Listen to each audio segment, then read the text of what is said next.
Hey there, it's Sandra. Welcome back to the Schwowin's Nest. Today I've got some Christmas decor dupes, so let's get started. I found this sweet little post lantern that is resin, it's plastic, and it's a solar lantern. Check out that price for $190. Keep watching to see how I recreate this item for way less. These are the items that I'm going to use to create this lantern. I'm going to start by giving the candlestick one coat of linen white chalk paint.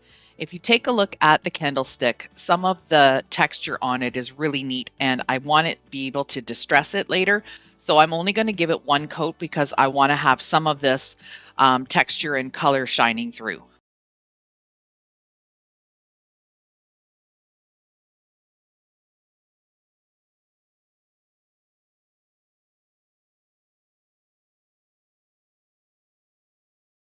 The fence post cap is going to be used underneath the lantern as a base, but it's really rough, so I'm going to take some 80 grit sandpaper and smooth down some of the rough edges, and then I'll give it a coat of paint as well. Prepping wood surfaces is really important, and after I'm done sanding, I always take a rag and wipe down all the edges that I've sanded and also including my workspace just to get rid of any dust so it doesn't interfere with the paint process. The cap is going to get one good coat of chalk paint, and I'm going to make sure I get in all of the little cracks and crevices.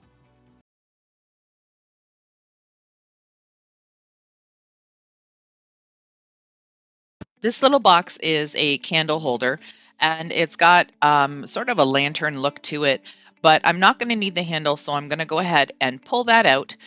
And I'm also then going to prep this for painting. It's kind of dirty. I haven't cleaned it yet, so I'm just taking a Lysol wipe and just going around and getting all as much dirt and grime off of it as I can. I just let it dry to make sure there wasn't any moisture on it, and then I'm painting it with one coat of the chalk paint. It's already white, so I just really want to freshen it up. As I was painting this, I realized that I still had the price tag on the bottom of this box. This one was $2.99 at a thrift store. The candlestick was actually a reduced price sale at Pier 1, so that was $10. And the lantern from IKEA is $7.99. The fence post cap was left over from when we built the fence. The item that I showed you at the beginning that I found online wasn't distressed at all because it was made of resin, which is a type of plastic. But I love distressed things, farmhouse style. So of course I'm going to go ahead and grab some 80 grit sandpaper and sand the box so some of the wood shows through. And I'm also going to sand some of the candlestick because I want some of that shine and texture to show through. With the lantern, I want to give it a little bit of an enamel look, and I know that was also not part of the original item, but I want to just make this my own, and that's exactly what this challenge is all about. It's a look for less, but you also want it to fit into your home decor. I'm using black acrylic paint and a foam brush to just draw some lines around the edges of the lantern and make it look like it has an enamel look to it. I'm also going to kind of blob a couple of spots so it looks like it's been a little bit chipped, which will give it more of a distressed and old.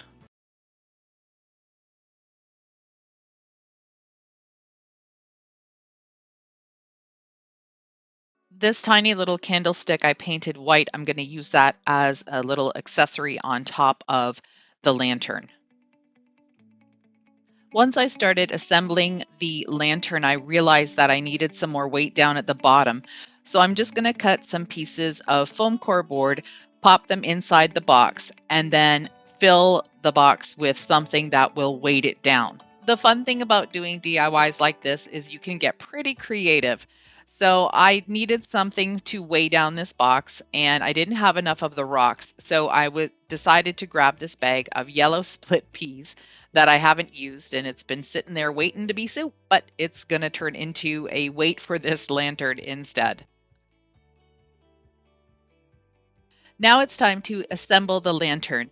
And you might have been wondering why I'm using this fence post cap, but I didn't want the lantern bottom to be completely straight across. I wanted to have a little bit of an angle. So I'm just going to hot glue the fence post cap to the bottom of the lantern.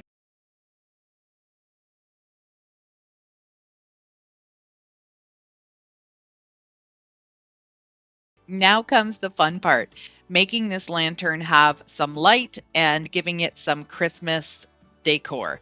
So what I'm doing with these bulbs, I picked these up at Dollarama and they were $3 for a pack of 10, and they look like literally like light bulbs, and I also thought they kind of look a little bit like Christmas ornaments. So I've taken a white cable tie and made a loop to hold the light bulbs, and then I'm going to use another cable tie and feed it through the back part of the lantern, the open grooves up at the very top, and then tighten it snugly. The lights have a battery pack, and what I'm going to do with it is use these sticky foam blocks to stick it down to the bottom of the lantern so it doesn't wiggle around. I need to be able to just open the lantern door very gently and put the switch on when I want the light to shine. I'm just going to use some greenery and some other Christmas items to camouflage the battery pack at the bottom, and then add a little bit of Christmas decor to the top of the lantern too. A last minute addition to the lantern for the top was just a little candlestick that I found at the thrift store for 99 cents. It was clear glass. I painted that white as well and just glued it to the top.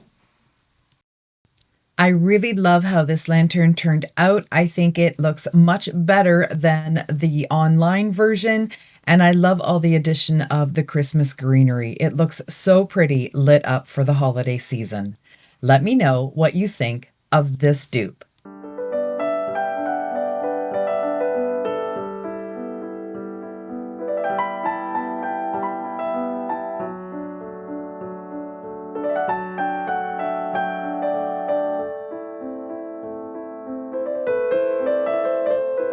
I've been looking for inspiration to create a winter wreath to hang on my front door, and I found it here on the Wayfair site, but there was no way I was going to pay $92 for a wreath. So off to the thrift store I went. I couldn't believe my luck when I found this twig wreath that has some tulip blooms on it, and it was only $4.99. So I was really excited to find it, and I snatched it up quick. The first thing I did was remove all of the tulip blooms. They were really easy to just pull out. And then I took it into my garage and spray painted it white. I did the front and the back.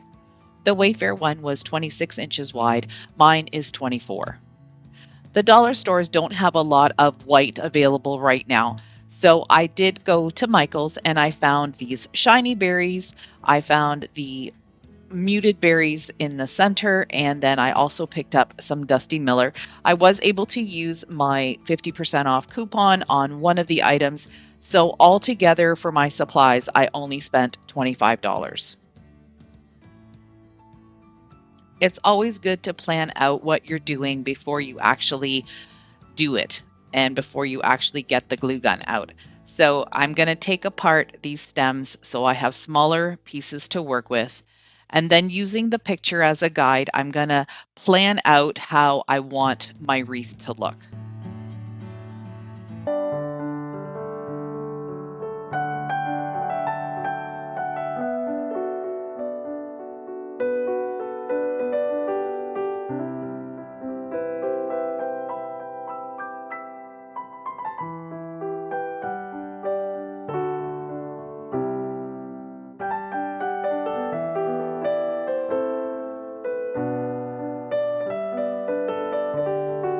I'm thinking that a little bit of greenery might look nice on it just for some little pops of color. So I'm going to play around with this stem that the berries came from and some Dusty Miller, which kind of looks like it's been kissed by the snow. Now that I've got my plan, it's time to get the hot glue gun and start placing things where I want them to be. This wreath ended up being fairly simple to create, but it really has some wow appeal to it. One thing that gave me a bit of an issue was these berries that are basically styrofoam. So anytime they came into contact with the hot glue, they started to melt. So I did have to be patient and just hold them in place until the glue was dry. The next type of berries come in little clusters. So I'm going to use clusters of 3 to put them in between the other berries. These are actually wired on, so they were much easier to work with because the wire would just fit in between some of the twig branches, and then I was just able to put a dab of hot glue to hold it in place.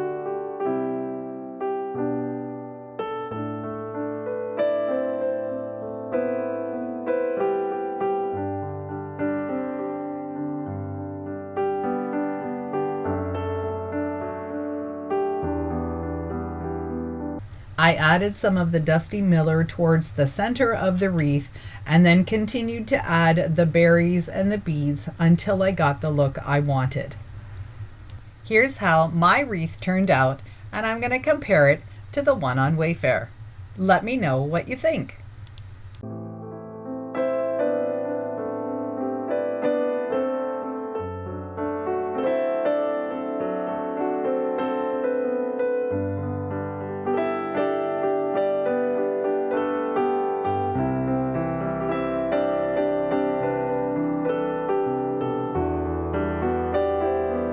Today I am going to be working with 2 of these buffalo check napkins that I grabbed at Kirkland's when I was in Texas 2 years ago. That's how long they've been waiting for a project. Since they've been folded up for 2 years, they've got a little bit of creasing in it. So I'm just going to take my iron on the cotton linen setting and go over both of them nicely so they're smooth and there's no more wrinkles. I have a sewing machine and I do like to sew, but I wanted to show you this iron-on hemming tape, which is something that anybody can use. I've found it at different dollar stores, but most of the time I get it at Walmart. You can find it in different thicknesses. This one is about a good inch wide, and that's going to be okay because it'll really look nice when the pillow is finished. Oh, by the way, I'm making a pillow out of these if you haven't already guessed. What I've got is the napkin with the wrong side facing up at the bottom, and the top one is the right side facing up because I want to glue the 2 wrong sides together. All I do is just lay it on the edge, and then I'll fold the napkin on top of it and then press it very gently with my hot iron. Now, the trick to not having your fabric move is just taking your iron and setting it down onto the fabric and not moving it back and forth like you normally would when you iron. You're just going to want to set it there for a few seconds, and then you're going to want to pick it up and move it to the next spot. So what I'm going to do is continue that for all 3 sides of the napkins, which are going to become the pillow. And I'm going to leave one side open because I'm going to need to stuff it later. So this is the project I'm recreating, a buffalo check reindeer pillow. Now, I don't have any black fabric, so I needed to go into my stash and find what I had, and I found this white faux fur. So I decided to use that instead.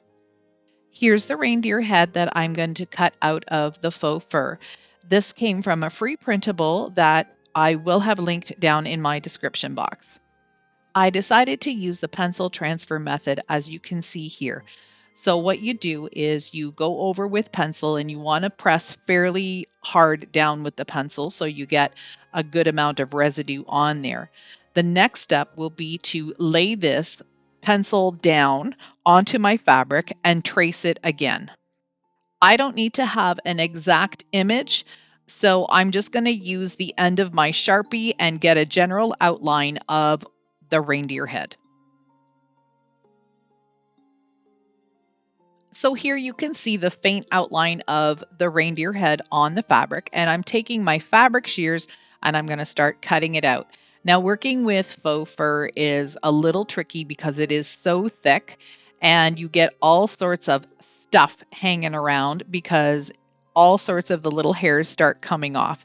But I'm just going to take my time and go slow, take some small cuts instead of real large ones, and move the fabric around to make it easier to cut.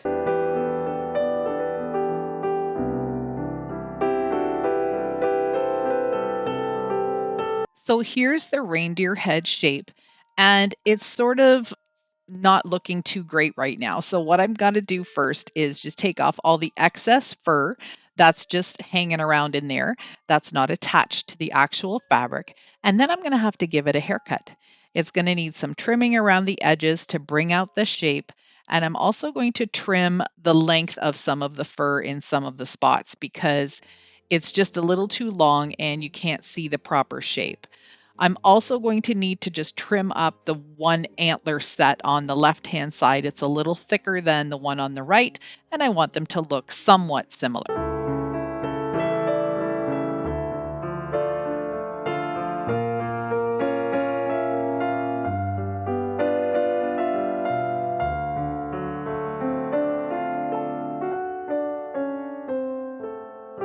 So here's my little reindeer head. I think he turned out pretty good. I have him with the fur facing down onto the table, so the fabric part is on the top. And I'm taking this iron-on hemming tape again. It's very easy to just tear this into smaller bits and pieces. And I'm going to just cover the whole back of the reindeer head with it. Now I'm just going to take the front side of my napkins or my pillowcase as it is, and I'm going to just lay it very gently on top and then just use my hands to feel where he is. Come in with my iron and then just hold it in place. Now remembering too that I've got 2 layers to get through here. So I'm going to be holding it a little bit longer and I'm going to go over it a couple more times just to make sure that it's going to stick properly.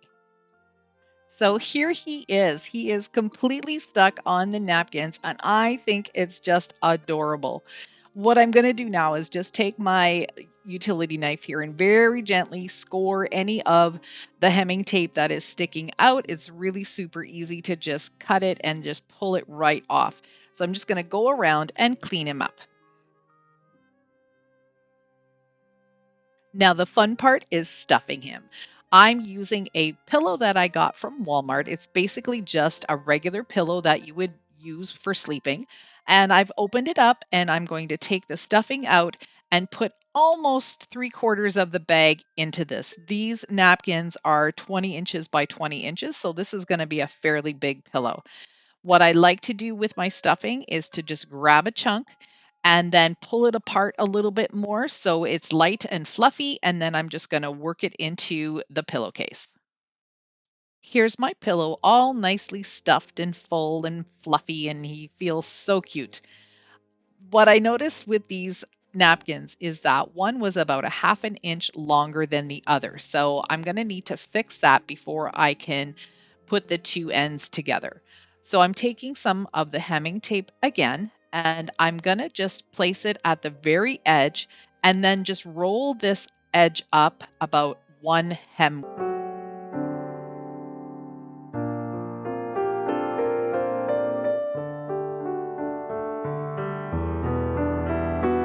Now I'm just going to take another piece of the hemming tape, lay it down on the bottom again, and iron the 2 edges closed.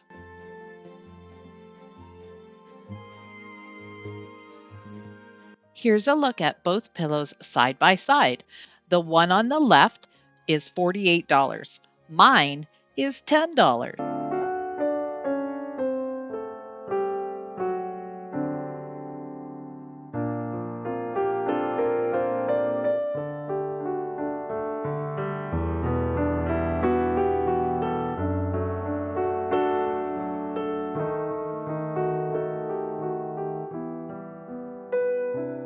This is my tree. It's about 7 feet tall, almost 5 feet wide. It's monstrous and it's a beautiful tree. So I don't want to get rid of it, but I just need something more updated and more modern.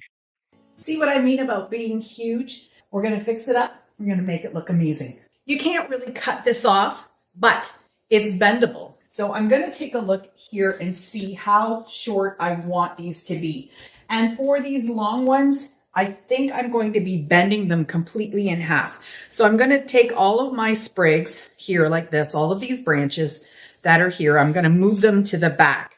And what I'm going to do is just take this and bend it back. Now I'm going to take all of these branches and fronds and different pieces and push them back towards the front. Okay, because that's where you want them to be. You want them to be in the front. You want them to be facing forward, not facing backward. And then just fluff it out, make it look good. So you can take any old tree and turn it into something amazing just by changing the shape of it. So I think that looks pretty good so far. So here I've got my shorter branch. Take this, move all of these half branches to the back, about halfway through my branch here, my main stem. Okay, take those back. And then I'm going to bend it right back. So basically what I'm doing is doubling it up. Okay, I'm doubling it. And then I'm going to take all of these fronds, like I said before, and I'm going to pull them forward.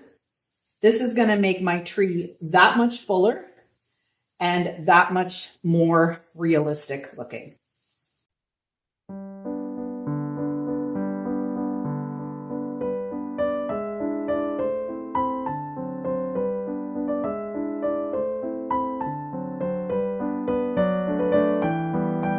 So here I'm halfway done. I've got one side completed and the other side is still huge. So if you take a look at the bottom here on the stand itself, you can see that these branches are the short ones and they just kind of barely creep out behind this. These over here are still the branches that are long, and you can see that I've shortened my tree at least by half because this is where I'm taking the branches. And look at how beautiful and full and chunky this is. I just love it. I'm so excited to keep going. But I'm just about done. And as I spin this tree around and take a look at how it looks all the way around, I get to this couple of areas that are kind of long. The branches are sticking out a little bit too long. So all I'm going to do is just fold them in on top of themselves. So if I find that they're just too long, it's just really easy. I love these wired trees. I know I've got a few here. This one right here is really long. If I put it this way, you can see how it's kind of sticking out a little bit too far. So I'm going to just take some of these branches and just fold them in a little bit. I'm now going to just pick it up, if I can. There we go. And see if I can get it right in the corner. It's perfect. Oh my God, I'm so excited. Look at how great that fits. Oh my gosh. This is amazing. And look at how full it is. I can't believe that it's looking that great. Take a look at it a little bit more up close. You can see how full it is. I just love it. Okay, so here we are. I've just got one more row to do on the top to get it a little bit narrower. And I think it's looking pretty good. Now, the shorter that these get, I might not even have to bend them in. I'm thinking I'm probably just going to be taking the actual branches and just folding them in half. So I'm going to give that a try here.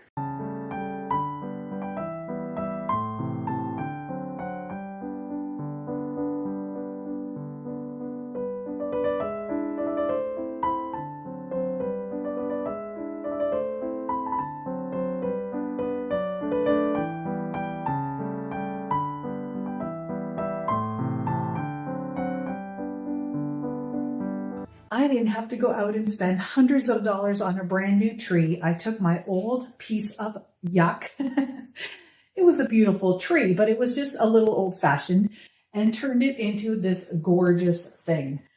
What I'm going to do next is add a whole bunch of different types of greenery to the tree, and that's going to make it look way more high-end. I know Christmas trees out in the natural don't have different types of branches on them, but I just really like the look of adding different colors and textures and different types of leaves. So I'm going to start off with some of these Christmas greens that I picked up at Michael's. I've got a whole box here full of stuff that I usually use to decorate around my home.